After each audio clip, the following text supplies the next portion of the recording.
네, 지난 대림절 10일 동안 특별 새벽 기도회 때 많은 분들이 함께 해주셔서 또 큰 은혜가 되는 시간이었는데요. 그때 제가 여러 말씀 드렸습니다만, 그때 제가 우리 감리교회 교리인 선행은총, 율법, 믿음, 칭의, 그리고 언약과 성화에 대해서 어떤 비유 말씀을 드렸습니다. 혹시 기억나십니까? 운전자의 비유, 이렇게 말씀을 드렸습니다. 어떤 운전자가 있습니다. 그런데 누군가 그에게 아주 값비싼 자동차와 기름을 아무 이유도 없이, 조건도 없이 그냥 줍니다. 아니, 세상에 이럴 수가. 말하자면 여러분, 이게 우리 감리교회가 믿는 선행 은총입니다.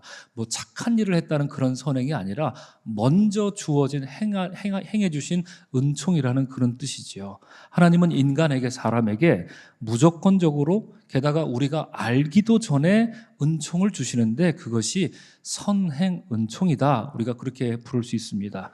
자, 자동차와 기름을 받았습니다. 운전을 하면 되겠죠? 근데 운전하려면 뭐가 있어야 됩니까? 면허증이 있어야 합니다. 면허증은 도로교통법을 잘 알고 준수하는 사람에게 주어집니다. 발급됩니다. 도로교통법은 말하자면 믿음입니다. 전에는, 원래는 이게 믿음이 아니었습니다. 율법이었습니다. 그런데 율법으로 했더니 하도 면허증 받는 사람이 나오지 않는 겁니다. 도로교통법을 처음부터 끝까지 토시 하나 틀리지 않고, 그것도 3개 국어, 4개 국어, 5개 국어로 암송하는 사람에게 준다. 우리 중에 누가 이걸 받을 수 있겠습니까? 그러니까 받을 사람이 없었던 것이죠. 그래서 법령이 완화됐는데 율법이 아니라 뭐다? 믿음으로 완화된 것입니다. 도로교통법 따라 시험에 합격한 사람에게는 면허증이 주는데, 이게 곧 무엇입니까? 칭의라고 할 수 있습니다. 합격하려면 100점 만점에 제가 찾아보니까 요즘도 70점은 받아야 된다고 하더라고요. 비록 완화되었어도 이게 믿음이라는 게 여전히 까다롭습니다. 그래서 다들 어려워서 100점은커녕 사람들은 예외 없이 70점 딱 맞고 턱걸이 하면서 면허증을 받습니다. 형편없는 점수를 받고는 아이고 이번에 떨어졌다, 이렇게 생각을 했는데, 면허증을 손에 딱 쥐고 나니까 아주 감개무량하고 백골난망입니다. 칭의 은총을 받은 사람들은, 그걸 기억하는 사람들은 그런 것입니다. 아, 모든 것이 은혜로구나. 내가 시험 잘 봐서 받은 면허증이 아니구나. 그냥 준 것 같다. 이런 느낌을 받는다는 것이지요. 자, 이제 은혜의 감격을 마음에 품고 드디어 기름을 가득 채우고 차도 받았습니다. 그래서 운전대에 앉습니다. 도로로 나갑니다. 나가도 됩니까? 안 됩니까? 나가도 되지요? 차도 주시고 기름도 주시고 70점짜리밖에 안 되는 사람에게 면허증도 주시고 운전할 수 있게 해 주십니다. 이제 가고 싶은 곳은 어디든 갈 수 있습니다. 이것이 뭘까요? 성화의 은총입니다. 곳곳마다 규정을 잘 지킬 수 있도록 신호등과 표지판까지 세워놓았습니다. 얼마나 친절합니까? 이 표지판, 신호등, 이걸 뭐라고 할 수 있을까요? 언약, 커버넌트, 이렇게 부를 수 있습니다. 그런데 이제 시간이 흐르고 흐릅니다. 선행 은총, 칭의 은총 여전합니다. 도로에 세워진 신호등, 곧 언약도 똑같습니다. 시간이 흘러 어떤 사람들은 가만 보니까 점점 운전을 잘합니다. 그냥 잘하는 것이 아니라 모범 운전자가 됩니다. 안전운전 하다가 길에서 타이어 펑크가 난 사람을 만난다던가, 혹은 눈길에 미끄러진 차를 보면 내려서 도와주기까지 합니다. 참 마음이 따뜻하지요. 그가 있으므로 도로는 평안하고 세워진 신호등은 아주 아름다운 조명처럼 반짝입니다. 성화의 은총을 온전히 누린 삶은 바로 그런 것이지요. 사람들은 그와 함께 운전하기 좋아합니다. 그가 도로에 들어서면 안심하게 된다 하는 것입니다. 반면에 안타깝게도 시간이 흘렀습니다. 모든 조건과 환경이 똑같습니다. 어떤 이들은 난폭 운전자가 돼버렸습니다. 운전이 익숙해지죠. 그러니까 차도 기름도 면허증도 신호등도 모든 것이 은혜였음을 망각합니다. 핸들을 마음대로 꺾고요, 가속기, 브레이크, 기분에 따라 밟으면서, 현란하게 밟으면서 위협합니다. 자기가 필요할 때는 아무 때나 끼어듭니다. 그런데 남이 끼어들 때는 절대 양보하지 않습니다. 그리고 비난합니다. 문학평론가 신영철 씨가 이런 말을 했습니다. 요즘에 드라마 대사에서도 이 말을 종종 인용하곤 합니다. 타인은 단순하게 나쁜 놈, 나는 아주 복잡하게 좋은 사람, 이렇게 믿는다. 이분이 이런 얘기를 했습니다. 맞는 말이죠. 내가 그러는 건 다 이유가 있어. 복잡하지? 남들이 이해 못할 뿐이야. 그런데 남들이 못하는 건 그냥 못돼 먹은 거예요. 그래서 함부로 말합니다. 시간이 지나자 그는 도로에서 주인 행세를 합니다. 도로의 주인이 돼버립니다. 이런 사람들이요. 성화의 은총을 온전히 깨닫지 못한 자가 그렇습니다. 그가 도로에 들어서면 사람들이 불안합니다. 사람들은 그와 함께 운전하고 싶지가 않습니다. 언약의 신호등은 이제 있으나 마나한 존재가 되어서 사납게 내리는 비를 맞으면서 마치 버림받은 나무처럼 길가에 외롭게 서 있습니다. 지난 특별 새벽기도 시간에 이 비유를 통해서 우리는 과연 어떤 운전자로 살고 있는지를 나누었습니다. 우리 삶과 우리 신앙에 비춰보면 주님의 은혜를 경망스럽게 여겼던 일 참 많이 떠올라서 생각할수록 주님 앞에 참회하는 마음을 가질 수밖에 없었던 것입니다. 우리 한번 따라하겠습니다. 주님, 안전운전하겠습니다. 그렇습니다. 여러분, 성화의 길에서 영적으로 안전운전, 지금이라도 늦지 않았습니다. 안전운전하고자 마음을 돌이키는 여러분이 되시기를 바랍니다. 특별히 여러분, 이 비유에 나오는 언약, 이 언약을 생각하고요, 신호등, 이거 생각하면 지난주와 오늘 본문에 나오는 세례자 요한을 떠올리게 됩니다. 그는 설교 제목처럼 하나님이 주신 언약을 아주 선명하게 가리켰던 교통 신호등으로 외롭고도 그리고 처량하게 광야에 홀로 서서 외쳤던 사람이기 때문에 그렇습니다. 여러분, 세례자 요한이 한 일이 얼마나 중요한지 보통 잘 이해하지 못하는데요. 그가 한 일이 정말 얼마나 중요한 일이고 또 그가 얼마나 힘들게 그 일을 감당했는지 우리가 좀 더 자세하게 이해하려면 우리가 읽는 구약 성경 있죠? 그리고 유대인들이 읽는 유대인들만의 그 성경이 있습니다. 구약 성경과 유대인들이 있는 성경의 차이를 잠깐 살펴볼 필요가 있습니다. 여러분, 유대인들이 있는 성경과 우리가 가지고 있는 구약 성경 내용은 거의 차이가 없습니다. 그런데 배치된 순서는 완전히 다릅니다. 왜 성경이 여기가 있지? 이게 왜 여기 있지? 아마 여러분 유대인들이 있는 성경 읽으면 그렇게 생각할 것입니다. 자세한 설명을 지금 다 드리지는 못하겠습니다만 그중에 대표적으로 하나만 말씀드려 볼까요? 우리가 있는 구약 성경 마지막 책은 무엇입니까? 말라기입니다. 그러면 질문 하나 드립니다. 유대인들이 읽는 성경은 마지막에 뭘 갖다 놨는지 혹시 아십니까? 역대기 어떻게 하셨습니까? 화면에 있으니까 아시리라 생각합니다. 역대기입니다. 왜 그럴까요? 아니 그냥 똑같은 책이면 순서 그냥 똑같이 하면 되는 건데 왜 우리 기독교는 순서를 바꿨을까요? 특별히 39권으로 딱 완결된 게 누구 때였냐면 마르틴 루터였습니다. 그가 39권 완결된 책을 딱 만들었거든요. 맨 뒤에 말라기가 가야 된다. 그때 왜 그럴까요? 왜 그랬을까요? 그냥 순서 똑같은 책이면 이렇게 저렇게 마구설기로 읽어도 될 텐데 순서를 왜 그렇게 바꿨을까요? 여러분, 성경 배열이 다르면 순서만 달라지는 게 아닙니다. 성경 해석이 달라집니다. 특별히 마지막 책이 다르다. 그러면 마지막 말도 다를 것 아닙니까? 마지막 당부와 마지막 권명과 마지막 명령이 다를 것 아닙니까? 그렇기 때문에 기독교와 유대교는 비슷해 보이지만 사실상 다른 종교일 수밖에 없는 것인데요. 먼저 여러분, 우리가 읽는 구약 성경을 보면 구약 성경 마지막 책인 말라기는 어떤 말로 끝날까요? 말라기 4장 5절에서 6절 말씀 다 같이 읽겠습니다. 보라, 여호와의 크고 두려운 날이 이르기 전에 내가 선지자 엘리야를 너에게 보내리니 그가 돌이키게 하리라, 이렇게 말합니다. 말라기는 심판날이 이르기 전에 엘리야가 먼저 와서 회개를 선포할 것을 예언합니다. 그는 메시아가 오는 그 길을 준비할 것인데 엘리야의 영으로 와서 회개를 선포한 사람은 바로 세례자 요한입니다. 세례자 요한은 하나님이 언약의 교통 신호등으로 세우신 예언자로서 새 언약으로 오시는 메시아의 길을 준비하고자 광야에서 외치는 자의 소리로 살았습니다. 반면에 여러분, 유대 성경 마지막 책은 아까 뭐였습니까? 역대기라고 말씀드렸는데 역대기는 그럼 어떤 책입니까? 역대기는 여러분, 바벨론 포로 생활을 마치고 이제 본국으로 돌아가는 그 유대인들 있지 않습니까? 그들에게 주시는 하나님 말씀입니다. 역사 속에서.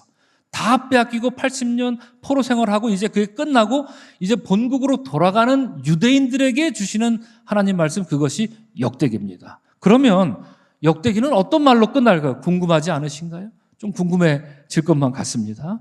어떤 말로 끝나든지 그 말은 분명 유대인들의 신앙에 절대적인 영향을 끼칠 것인데, 역대기는 뭐라고 끝납니까?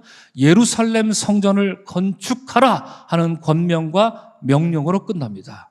자, 기나긴 포로 생활을 마치고 예루살렘으로 돌아가는 유대인들에게 예루살렘 성전을 건축하라, 이건 여러분 단순히 무슨 건물 지으라 이런 얘기만은 아닐 겁니다. 신앙을 새롭게 하고 황폐한 예루살렘을 재건해서 다윗의 왕국을 회복해야 한다는 피맺힌 호소와도 같은 말입니다. 이런 이유로 유대인들은 다윗 자손에서 태어날 메시아가 오게 되면 자기들이 다시 지을 그 성전, 예루살렘 성전에서 영원한 왕국을 이어나갈 것이다라는 그런 기대감을 갖고 있었던 것이지요. 여러분, 이런 배경에서 우리가 생각해 볼 때 당시 세례 요한이 살던 시대 유대인들은요, 좀 마음이 안심이 됐습니다. 왜 그럴까요? 이미 헤롯 대왕이 지은 아름답고 웅장한 예루살렘 성전을 갖고 있었기 때문입니다. 그러니까 여러분, 이미 반은 된 거 아닙니까? 성전이 있습니다. 그리고 지난주 말씀드린 것처럼 건물도 건물이지만 조직도 튼튼하고 아주 정교합니다. 충분한 인재풀이 가동될 수 있는 그런 상황이 된 것입니다. 자기들 성경 마지막 책 역대기가 예루살렘 성전을 건축하라, 이것이 마지막 말이었으니 반은 이룬 것이고, 그것도 남들 부럽게 완벽하게 이루었으니 이제 다윗의 혈통으로 올 메시아만 오고 그가 로마로부터 우리를 해방시켜 주고 그러면 저 화려한 예루살렘 성에 앉아서 다스려 주기만 하면 되는 것이다, 이런 상황이었던 것이지요. 그것이 유대 지도자들의 생각이었던 것입니다. 자, 이런 생각으로 기대하고 있었고 이런 생각으로 골똘해하고 있었던 그들에게 세례자 요한이 어떻게 보였겠습니까? 그들은 요한을 매우 한심하게 여겼고요, 그가 하는 말을 아주 하찮게 들었습니다. 냄새나는 그 남루한 행색도 그러하거니와 메뚜기와 석청을 먹고 다닌다는 그것도 꼴사납기도 한데, 더군다나 그가 외친 소리 회개하라 하나님 나라가 가까이 왔다는 선포는 아주 기괴한 헛소리에 불과했던 것입니다. 하나님 언약의 교통 신호등을 하찮게 여겼던 것이죠. 그런데 문제가 생긴 겁니다. 어떤 문제였습니까? 지난주에 확인한 것처럼 많은 사람들이 그 기괴한 인간 요한이 있는 광야로 갔던 것 아닙니까? 그의 영향력은 실로 놀라운 것이어서 예루살렘에 있는 사람들은 물론이고 온 유대 사람들이 그에게 세례를 받으면서 자복하고 자기 죄를 뉘우치면서 하나님의 은혜를 갈망했는데요, 유대 지도자들은 그로 인해 위협감을 느끼게 된 것이죠. 저놈이 도대체 뭐길래 사람들이 예루살렘으로 오지 않고 광야로 가는가, 왜 저 따위 인간에게 가는가, 이렇게 생각을 했을 것입니다. 그들 중에 세례자 요한을 가장 껄끄럽게 여겼던 사람이 있었습니다. 그는 바로 헤롯 안티파스 분봉왕이었습니다. 그는 자기 이복 동생의 아내였던 헤로디아를 강제로 빼앗아서 결혼했습니다. 가만히 있었으면 될 텐데 세례자 요한이 그것을 공개적으로 문제 삼고 사람들 앞에서 신랄하게 비판했기 때문입니다. 이런 내용이 여러분 성경에도 나오기도 하는데요, 당시 살았던 유대 역사학자 요세푸스는 이 장면에 대해서, 세례자 요한에 대해서 이렇게 기록합니다. 요한의 말을 듣고 감동한 사람들이 구름대처럼 요한에게 몰려들자 헤롯은 혹시 요한이 기고만장하여 반역을 일으키진 않을까 심히 걱정했다. 군중은 요한이 하는 말이라면 무엇이든 따를 것처럼 보였기 때문이다. 세례 요한의 영향력이 이 정도로 여러분 막강했었다라고 하는 것입니다. 이에 헤롯은 요한을 처형하여 후환을 없애는 것이 상책이라고 생각하게 되었다. 무슨 뜻입니까? 세례자 요한을 내가 죽여버리리라, 이렇게 생각을 했다는 얘기입니다. 이런 이유로 헤롯은 요한을 외딴 마케루스 성에 있는 감옥에 가뒀습니다. 화면에 나와 있는 저 봉구 솥은 저기가 마케루스라고 하는 곳인데 저기에 감옥이 있었습니다. 저기다가 가두었고요, 머지않아 이 눈에 가시 같은 요한을 처형하려고 했던 것입니다. 이런 상황이었던 것이죠. 오늘 본문 마태복음 11장에서 세례자 요한은 지금 마케루스 감옥에 갇혀 있는데 2절 말씀을 보면 감옥에서 요한은 그간 예수님이 오셔서 하신 그 일에 대해서 듣게 되었다. 성경이 이렇게 말합니다. 여러분, 예수님이 마태복음 그 10장 이전까지 오셔서 하신 일이 어떤 일이었습니까? 마태복음 4장에 보면 주님이 하신 일을 3가지로 아주 친절하게 요약해 줍니다. 첫째, 가르침. 둘째, 선포. 셋째, 치유. 이겁니다. 우리 마태복음 공부할 때 이거 여러 번 말씀드렸죠? 3가지입니다. 자, 가르침, 선포, 치유. 이 사실을 듣게 된 세례자 요한은 어떻게 생각할까요? 역시 우리 주님, 역시 대단해. 이렇게 박수 쳤을까요? 아닙니다. 요한은 주님이 하신 그 일에 박수를 치지 않았습니다. 지난주 본문 마태복음 3장에서 요한은 메시아로 오신 예수님의 일에 대해서 자기 나름대로의 기대가 있었습니다. 그는 메시아가 오면 이렇게 해야 된다. 뭘 해야 되느냐? 손에 키를 들고 타작마당을 정하게 해서 알곡은 모아 곳간에 들이고 쭉정이는 꺼지지 않는 불에 태워야 한다. 바로 이걸 기대한 겁니다. 그러니까 요한이 기대한 예수님은 가르치고 선포하고 치유하고 이런 게 아닙니다. 가는 곳곳마다 여기 쭉정이, 여기 알곡, 쭉정이 이리 와 불에 태워버리는 이 일을 하기를 세례자 요한은 기대했다는 얘기입니다. 심판자를 원했던 것이죠. 그런데 이런 요한의 생각은 그냥 그가 뜬금없이 생각해내고 만들어낸 게 아닙니다. 근거가 있습니다. 왜 그럴까요? 구약 성경 이사야 보면 보라 내가 너를 새 타작기로 삼으리니 작은 산들을 겨같이 만들 것이라. 내가 그들을 까부른즉 바람이 그들을 날릴 것이라면서 이사야가 예언한 바 있기 때문에 세례자 요한은 메시아가 오면 당연히 이 일을 할 것이다. 이렇게 믿고 메시아를 기다리고 있었던 것입니다. 하지만 여러분, 예수님이 이 땅에 오셔서 하신 일은 세례자 요한의 기대에 미치지 못했습니다. 그의 눈에 볼 때 예수님은 고작 가르치는 일을 했습니다. 고작 치유하는 일을 했습니다. 그리고 기껏해야 선포하는 일 했던 겁니다. 얼마나 실망감이 컸을까요? 요한에게 이런 예수님의 모습은 아주 이상하고요. 아주 뜻밖의 일이었을 것이기에 그는 마케루스 감옥에 앉아 그런 메시아를 위해 내가 그토록 광야에 나가서 울었던 것인가 하고 물었을 것입니다. 물론 저는 세례자 요한을 의심하지는 않습니다. 그가 자기가 한 일에 대해서 후회하거나 그러지는 않았을 겁니다. 그러나 분명 세례자 요한은 마케루스 감옥에 앉아서 혼란스러웠을 것입니다. 당황했을 것입니다. 그래서 알고 싶었던 거죠.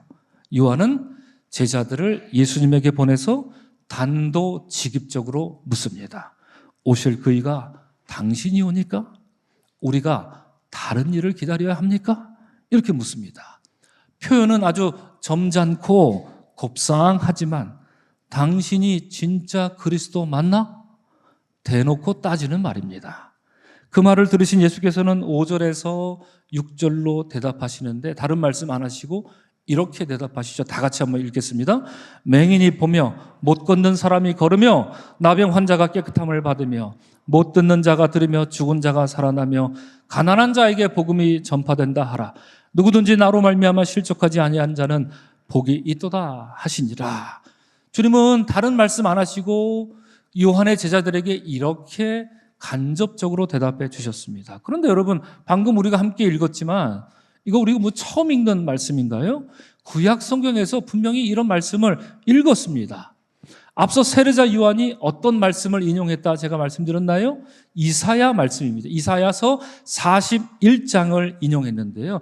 지금 예수님 하신 이 말씀은요, 역시 이사야의 말씀입니다. 이사야 35장에 있는 말씀입니다.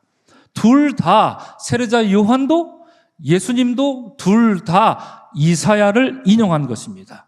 요한이 인용한 이사야는 심판을 말했지만 주님이 인용하신 이사야는 구원을 말씀하십니다. 그것도 있을 수 없는 구원이죠. 불가능해 보이는 구원이죠. 믿기 어려운 놀라운 구원입니다. 눈으로 보고도 못 묻겠는 그런 구원을 주님은 지금 말씀하십니다. 이처럼 자신을 의심하며 제자를 보내 묻는 요한을 주님이 따끔하게 혼내고 내쫓으실 법도 한데 예수님은 그를 비난하시거나 꾸짖지 않으십니다. 오히려 예수님은 사람들에게 요한에 대해서 말씀하시기를 7절과 8절에서 뭐라고 그러셨습니까?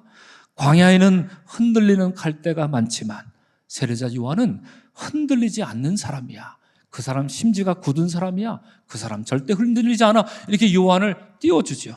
8절에서는 뭐라 그럽니까? 왕궁에 가봐. 거기는 부드러운 옷 입고 안락함에 젖은 자들이 세고 셌지만 요한은 거친 낙타 털옷을 입고 광야에 나가서 하나님 말씀을 전하는 참된 선지자다. 이렇게 요한을 치켜 세워주십니다. 이에 한술 더 뜨시지요? 주님은 9절에서 뭐라고 말씀하십니까? 이사야, 예레미야, 호세야, 아모스, 스가랴, 우리가 아는 구약에 나오는 그 모든 선지자 싹 다 긁어 모아도 그들보다 누가 낫다? 세례자 요한이 훨씬 낫다. 이렇게 극찬을 아끼지 않으십니다. 심지어 11절을 보십시오. 여자가 낳은 자 중에 그보다 큰 자가 없다. 이렇게 못 박아서 말씀하십니다. 주님 보시기에 요한은 하나님 언약을 가리키는 신호등으로서 그 누구보다 충실히 사명을 감당한 위대한 선지자라고 오늘 본문을 통해 말씀하고 계신 것입니다. 사랑하는 성도 여러분, 이런 말씀에 이어서 주님은 오늘 우리에게 아주 중요한 말씀을 주십니다. 이건 정말 중요한 말씀이죠. 이 말씀은 신약과 구약을 가르는 말이기도 합니다. 우리 11절 하반부인 말씀인데 짧습니다. 다 같이 읽겠습니다. 그러나 천국에서는 극히 작은 자라도 그보다 크니라 말씀하십니다. 이게 무슨 뜻입니까, 여러분? 알쏭달쏭하지요? 알 것 같기도 하고 모를 것 같은 말씀입니다. 그러나 다시 말씀드린다, 여러분. 이 말씀으로 인해 신약과 구약이 갈립니다. 세례자 요한을 그렇게 칭찬하시더니 뜬금없이 하나님 나라에서는 제일 작은 자라도 요한보다 클 것이다. 이렇게 말씀하시 이게 도대체 무슨 뜻일까 궁금하기만 합니다. 여러분, 설마하니 이 말씀이 세례자 요한이 우리보다, 오늘 예배드리는 여러분과 우리보다 훨씬 못난 사람이다, 이 얘기를 하고 있을까요? 그렇지는 않을 겁니다. 그런 말씀은 아닐 것입니다. 주님이 그렇게 말씀하신 것은 여러분 다른 뜻이 아닙니다. 주님은 이걸 말씀하시는 거죠. 옛 언약의 시대는 가고 새 언약의 시대가 왔다. 주님 이걸 말씀하신 것입니다. 사도 바울의 말을 빌려볼까요? 바울이 뭐라 그랬습니까? 이전 것은 지나갔으니 보라 새 것이 되었도다. 바로 이것입니다. 세례자 요한은 새 언약으로 오시는 주님을 알리는 가장 반짝이는 신호등이었지만 세례자 요한은 주님의 십자가 사건을 모릅니다. 세례자 요한은 주님의 부활 사건을 모릅니다. 그것으로 말미암아 새 언약이 어떻게 이루어졌는지 세례자 요한은 보지도 못했습니다. 그는 여전히 옛 언약에 속한 사람이기 때문입니다. 그래서 이런 이유로 학자들은 이런 얘기를 합니다. 비록 세례자 요한이 신약 성경에 나오지만 그는 구약 예언자 중 마지막 인물이다. 이렇게 말하고 있는 것이지요. 하지만 우리는 비록 많이 부족하고 많이 불충하고 믿음도 시원치 않아서 주님 보시기에 부끄러운 것 투성이로 매일매일 살아가고 있지만 주님은 우리에게 안전운전자, 모범운전자로 살라 그러지만 우리는 많은 경우 난폭 운전자로 살아가고 있지요. 참 우리는 허물이 많은 사람입니다. 그렇지만 그럼에도 불구하고 우리는 세례자 요한보다 낫습니다. 뭐가 낫습니까? 십자가와 부활로 이루신 주님의 새 언약의 그 신비와 그 은혜를 우리는 받았기 때문입니다. 이런 사실을 두고 보면 누가 더 낫습니까? 세례자 요한이 낫습니까? 우리가 낫습니까? 그에게 요한에게 조금 미안하지만 우리가 세례자 요한보다 훨씬 낫습니다. 그것이 주님이 천국에서 극히 작은 자라도 그보다 크리라 이렇게 말씀하신 뜻인 것입니다. 오늘 대림절 셋째 주를 맞아서 예배하는 사랑하는 성도 여러분, 이제 마지막으로 그림 하나를 여러분들과 나누고 말씀을 마치고자 합니다. 여러분 그림을 한번 보십시오. 언약의 신호등인 세례자 요한이 저 멀리 보이는 한 형상을 가리키고 있습니다. 그 형상이 좀 흐릿해 보입니다. 아마 일부러 그렇게 그렸을 것입니다. 여러분, 그가 누구일까요? 주님이십니다. 예수 그리스도이십니다. 여러분, 자세히 보시면 그는 손가락으로 주님을 이렇게 가리키고 있지만 그의 시선은 지금 누굴 보고 있습니까? 지금 누굴 보고 있죠? 나를 보고 있습니다. 우리를 바라보고 있습니다. 지금 우리를 바라보고 있습니다. 마치 우리에게 뭔가 이렇게 말하고 싶어 하는 것 같습니다. 얼굴 표정이 참 신비롭게만 보입니다. 아마도 이런 말을 하지 않을까? 사랑하는 우리 서강의 성도 여러분, 나 세례자 요한입니다. 예수님 만나십시오. 그렇죠? 예수님께 나아가십시오. 예수님 이름을 부르십시오. 그 이름을 부르는 사람은 당신이 어떤 사람이든지 상관없이 구원을 얻을 것입니다. 요한이 우리에게 지금 이 얘기하고 있지 않겠습니까? 그렇죠? 사랑하는 성도 여러분, 요한이 말합니다. 모범 운전자가 되십시오. 그분이 여러분과 함께합니다. 지금 이 이야기를 우리에게 들려주고 있는 것 아니겠습니까? 이러한 언약의 신호등인 세례자 요한의 안내를 받으시기 바랍니다. 그리고 보라, 지금은 은혜 받을 만한 때요, 보라, 지금은 구원의 날이로라, 이렇게 선포한 사도 바울의 권면을 들으시기를 바랍니다.